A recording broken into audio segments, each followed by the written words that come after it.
नमस्कार भाइयों बहनों, मेरे नन्हे नन्हे प्यारे प्यारे बच्चों, कैसे हैं आप। आज आपकी दादी नानी फिर हाजिर हैं रामायण में से आपको एक नई कहानी सुनाने के लिए। पिछले एपिसोड में हमने काकभुशुंडी गरुड़ संवाद सुना। इससे पहले हमने देखा कि सीता जी को धोबी के कहने पर, लोगों के आरोप लगाने पर वाल्मीकि आश्रम में भेज दिया गया था। एक दिन सभी ने राम जी से लवनासुर दैत्य को मारने का आग्रह किया।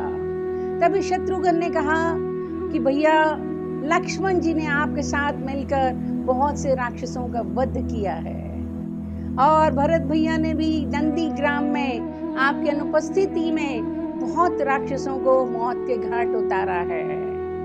आप यदि ठीक समझें तो लवनासुर के वध का कार्यभार मुझे सौंप दें। श्री राम बोले, ठीक है, तुम लवनासुर का संहार करो और उसे मार के मधुपुर में अपना राज्य स्थापित कर लो। शत्रुघ्न को अमोघ अस्त्र देकर राम जी ने कहा कि लवनासुर अपने शूल की नित्य पूजा करता है। तुम उसे तब चुनौती देना जब वह घर से बाहर हो, ताकि वह घर में जाकर शूल को ना ला पाए, तभी तुम उसको मार पाओगे। राम जी की आज्ञा का पालन करके विशाल सेना को लेकर शत्रुघ्न जी प्रस्थान करते हैं। रास्ते में शत्रुघ्न जी वाल्मीकि आश्रम में रुके। वहां उन्होंने यज्ञ स्थल देखकर वाल्मीकि जी से पूछा, आपके आश्रम के निकट किसका यज्ञ स्थल दिखाई दे रहा है। महर्षि ने बताया कि यह स्थान तुम्हारे कुल के महान राजाओं ने बनाया था। तुम्हारे कुल में स्वदास नाम के बहुत धार्मिक राजा थे। उन्होंने 2 राक्षस देखे, उन्होंने एक को मारा और दूसरा दृश्य हो गया और कहने लगा कि इसका बदला मैं अवश्य लूंगा। स्वदास यहाँ वशिष्ठ को पुरोहित बनाकर अश्वमेध यज्ञ करना चाहते थे। राक्षस वशिष्ठ जी का बेस बनाकर बोलने लगा कि आज मुझे मांस का भक्षण करना है। जब राजा रानी वशिष्ठ जी को भोजन परोसने लगे, जानने के बाद उन्होंने शाप दे दिया कि जैसा भोजन आपने मुझे कराया है वैसा ही भोजन आपको भी मिलेगा। स्वदास के पुत्र ने भी महर्षि को गुस्से में शाप देने के लिए जल लिया, लेकिन माता पिता के कहने पर उसने वह जल अपने पैरों पर छिड़क लिया और वीरसेन के पैर काले पड़ गए और नाम पड़ गया कलमाक्ष। राजा रानी के क्षमा मांगने पर वशिष्ठ जी ने कहा, ये शाप सिर्फ 12 वर्ष तक रहेगा, उसके बाद सब भूल जाएगा। ये यज्ञ स्थल स्वदास और वीरसेन के ही हैं। उसी रात महर्षि वाल्मीकि जी के आश्रम में सीता जी ने 2 पुत्रों को जन्म दिया। महर्षि वाल्मीकि जी ने कुशाक का मट्ठा लेकर उनका मार्जन किया। ऊपरी हिस्से को कुश कहते हैं और निचले हिस्से को लव कहते हैं, इसलिए उनका नाम रखा गया लव कुश।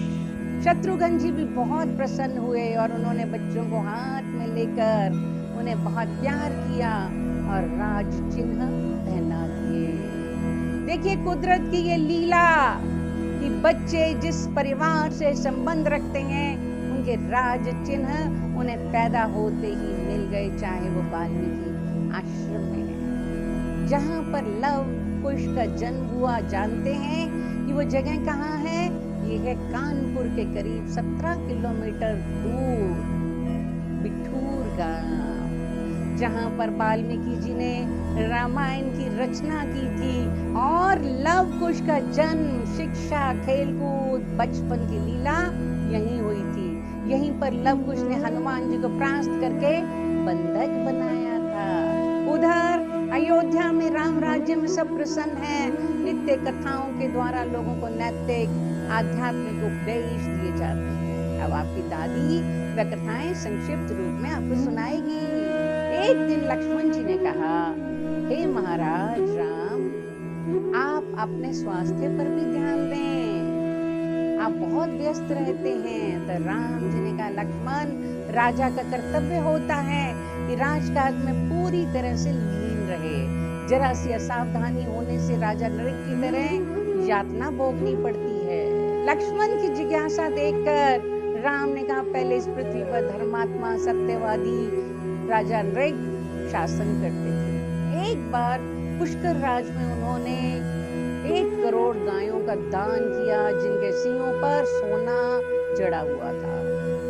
उन्होंने दान तो कर दिया पर एक दान की हुई गाय बीच में आकर मिल गई। दोनों ब्राह्मण आपस में लड़ने लगे कि ये गाय मेरी है। कई दिन तक वह राजा से भेंट नहीं कर पाए, तो जाते हुए उन्होंने श्राप दे दिया कि तुम लोगों से छिप कर रहते हो, इसलिए गिरगिट हो जाओ। राजा ने उन ब्राह्मणों को वापस बुलाया, क्षमा मांगी, गड्ढा खुदवाया, राजकुमार वसु को राज देकर सौंप कर उस गड्ढे में निवास किया। रामचंद्र जी ने कहा कि मैं श्राप की एक और कथा सुनाता हूँ। हमारे ही पूर्वजों ने राजा निमि प्रतापी राजा थे। वे महात्मा इक्ष्वाकु के 12वें पुत्र थे। उन्होंने विजयंत नाम का नगर बसाया। उन्होंने यज्ञ करने के लिए महर्षि वशिष्ठ, अत्रि, अंगेर तथा भृगु को आमंत्रित किया। वशिष्ठ जी पहले ही इंद्र को समय दे चुके थे, इसलिए राजा निमि को उन्होंने इंतजार करने को कहा और खुद इंद्र के यहाँ चले गए। राजा निमि ने महर्षि गौतम से अपना यज्ञ पूरा करा लिया। वापिस आकर जब उन्होंने देखा तो वशिष्ठ जी ने क्रोधित होकर निमि को अचेतन होकर गिरने का श्राप दे दिया। निमि ने भी वशिष्ठ जी को श्राप दे दिया और दोनों ही विदेही हो गए। तब लक्ष्मण जी ने पूछा कि उन दोनों को वापस शरीर कैसे मिला? राघव ने उत्तर दिया, पहले तो दोनों वायु रूप हो गए। वशिष्ठ जी ने ब्रह्मा जी से देह दिलाने की प्रार्थना की। ब्रह्मा जी ने कहा, तुम मित्र और वरुण के द्वारा छोड़े गए वीर्य में प्रवेश कर जाओ, इससे अयोनिज रूप में पैदा होकर मेरे पुत्र बन जाओगे। इस तरह वशिष्ठ जी शरीर धारण करके प्रजापति बन गए। इधर राजा निमि के शरीर नष्ट होने पर ऋषियों ने स्वयं यज्ञ पूरा किया और निमि जी के शरीर को तेल के कड़ाहे में डालकर सुरक्षित किया। यज्ञ कार्यों से खाली होकर भृगु जी ने राजा निमि की आत्मा से पूछा कि आपके जीव चैतन्य को कहाँ स्थापित किया जाए। इस पर राजा निमि ने कहा, मैं सब प्राणियों की आंखों में निवास करना चाहता हूँ। तब से राजा निमि वायु रूप में सबकी आंखों में निवास करते हैं। उन्हीं के पुत्र राजा जनक हुए और विदेही कहलाए। इस आश्चर्यजनक कथा को सुनकर लक्ष्मण ने और कहानी सुनाने का आग्रह किया, जैसा बच्चों आप हमेशा करते हैं। तब राम ने कहा, नहुष के पुत्र राजा यजाति की 2 पत्नियां थी। एक थी शर्मिष्ठा और दूसरी का नाम था देवयानी। शर्मिष्ठा दैत्य कुल के वृषपर्पा की और देवयानी शुक्राचार्य जी की कन्या थी। राजा शर्मिष्ठा को बहुत प्रेम करता था। शर्मिष्ठा का पुत्र था कुरु और देवयानी का पुत्र था यदु। देवयानी को उचित सम्मान नहीं मिलने से यदु ने कहा अपनी माँ से, माँ हम अपने जीवन का अंत कर देते हैं।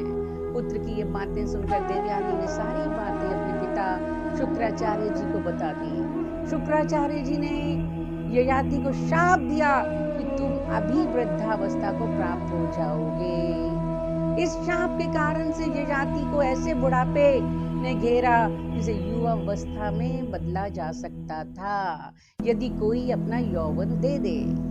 राजा ने यदु से कहा, तुम अपनी जवानी मुझे दे दो, क्योंकि अभी तक उसकी वासना पूर्ति नहीं हुई थी। अभी भी वो यौवन में रहना चाहते थे। मैं कुछ समय बाद तुम्हें तुम्हारा यौवन लौटा दूंगा।